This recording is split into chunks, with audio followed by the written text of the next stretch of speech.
Hi friends, ನಾನಿವತ್ತು ಹುಣಸೆ ಹಣ್ಣಿನ ಚಿತ್ರಾನ್ನ ಹೇಗೆ ಮಾಡೋದು ಅಂತ ಹೇಳ್ಕೊಡ್ತೀನಿ. ಇದು ಬಹಳ ರುಚಿಯಾಗಿರುತ್ತೆ ತಿನ್ನೋದಕ್ಕೆ. ಈಗ ಹುಣಸೆ ಹಣ್ಣಿನ ಚಿತ್ರಾನ್ನಕ್ಕೆ ಸಾಮಗ್ರಿಗಳು ಏನೇನು ಬೇಕಪ್ಪ ಅಂತಂದರೆ, ಒಂದಿಡಿ ಹುಣಸೆ ಹಣ್ಣು, ಸಾಸಿವೆ, ಜೀರಿಗೆ, ಕಡಲೆಬೇಳೆ, ಉದ್ದಿನಬೇಳೆ, ಕಡಲೆ ಬೀಜ, ಅಡುಗೆ ಎಣ್ಣೆ, ಕೊತ್ತಂಬರಿ ಸೊಪ್ಪು, ಕರಿಬೇವು, ಉಪ್ಪು, ಅರಿಶಿಣ, ಇಷ್ಟು ಸಾಮಗ್ರಿಗಳು ಬೇಕಾಗುತ್ತೆ. ಹಾಗಾದರೆ ಬನ್ನಿ, ತಡ ಯಾಕೆ, ಮಾಡುವ ವಿಧಾನ ನೋಡೋಣ.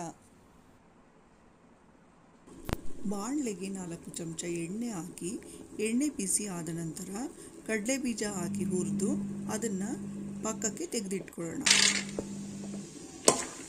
ಕಡಲೆ ಬೀಜನ ಸಪ್ರೇಟಾಗಿ ಹುರಿದು ತೆಗೆದುಬಿಡೋಣ. ಇಲ್ಲ ಅಂತಂದರೆ ಗೊಜ್ಜಲ್ಲಿ ಹಾಕಿದ್ರೆ ಮೆತ್ತಗಾಗುತ್ತೆ. ಕಡಲೆಕಾಯಿ ಎಣ್ಣೆ, ನಾನಿಲ್ಲಿ ಕಡಲೆಕಾಯಿ ಎಣ್ಣೆ ಯೂಸ್ ಮಾಡೋದ್ರಿಂದ ಹೊರೆ ಬರ್ತಾ ಇದೆ. ಮತ್ತೆ ಕಡಲೆಕಾಯಿ ಎಣ್ಣೆ ಯೂಸ್ ಮಾಡೋದ್ರಿಂದ ಅಡುಗೆಗಳು ಬಹಳ ರುಚಿ ಬರುತ್ತೆ.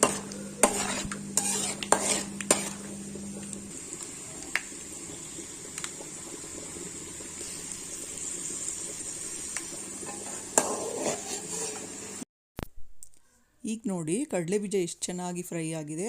ಇದನ್ನು ತೆಗೆದು ಪಕ್ಕಕ್ಕೆ ಇಟ್ಕೊಳ್ಳೋಣ. ಇದಕ್ಕೆ ಸಾಸಿವೆ, ಜೀರಿಗೆ, ಕಡಲೆಬೇಳೆ, ಉದ್ದಿನಬೇಳೆ ಹಾಕೋಣ. ಈಗ ಇದೆಲ್ಲ ಚೆನ್ನಾಗಿ ಫ್ರೈ ಆಗಬೇಕು.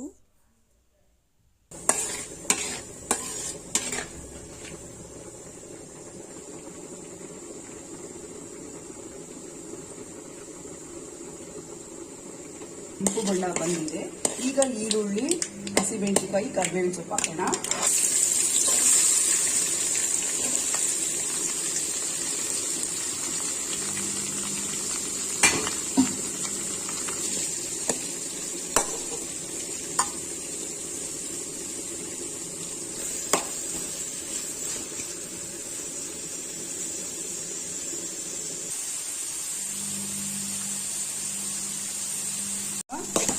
ಬೇಯಬೇಕು ಈರುಳ್ಳಿ.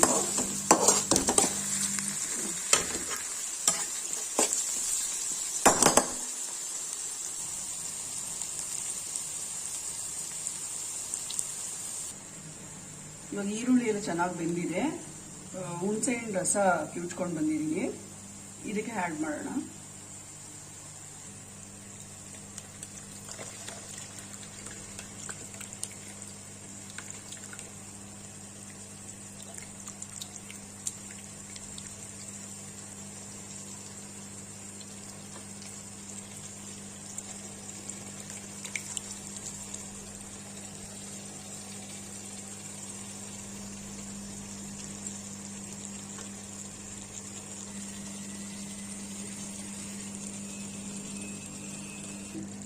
ಇನ್ನೊಂದು ಸ್ವಲ್ಪ ನೀರು ಹಾಕ್ಕೊಂಡು ಚೆನ್ನಾಗಿ ಕಿವುಚ್ಕೊಂಡು ಬಂದಿದ್ದೀನಿ. ಇದನ್ನು ಹಾಕ್ಬಿಡೋಣ.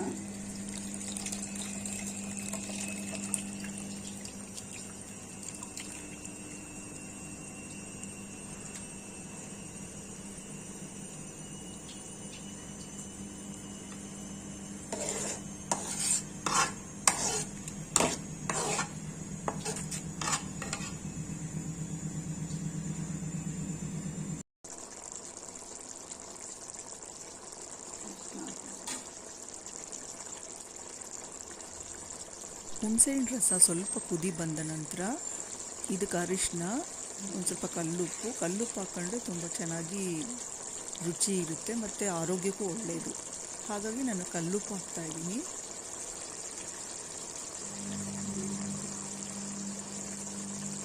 ಇದನ್ನೆಲ್ಲ ಚೆನ್ನಾಗಿ ಕಲಿಸ್ಬಿಟ್ಟು ಎಣ್ಣೆ ಬಿಡೋವರೆಗೂ ಕುದಿಯಕ್ಕೆ ಬಿಡೋಣ.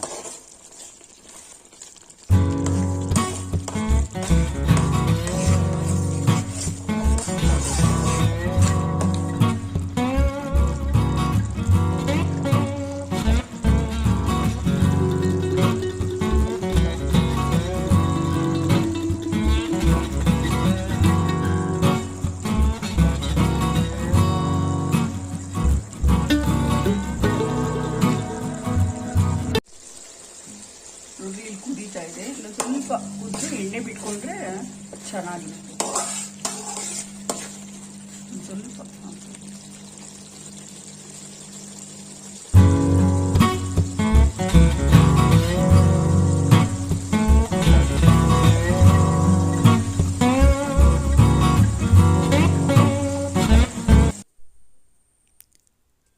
ಹುಣಸೆಹಣ್ಣಿನ ರಸ ಚೆನ್ನಾಗಿ ಕುದ್ದುಬಿಟ್ಟು ಎಣ್ಣೆ ಬಿಟ್ಕೊಂಡಿದೆ.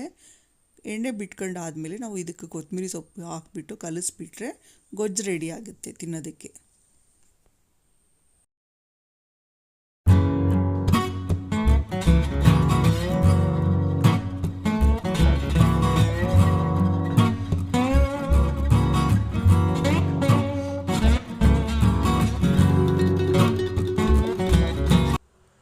ಈ ಚಿತ್ರಾನ್ನದ ಗೊಜ್ಜಿಗೆ ಅನ್ನ ಹಾಕ್ಬಿಟ್ಟು ಕಲಸಿದ್ರೆ ಚಿತ್ರಾನ್ನ ರೆಡಿ.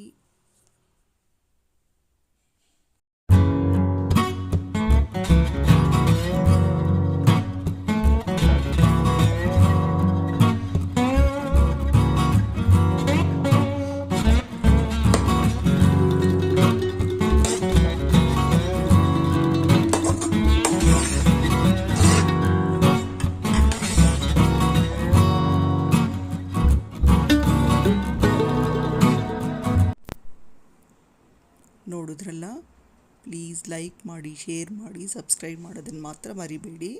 Thanks for watching.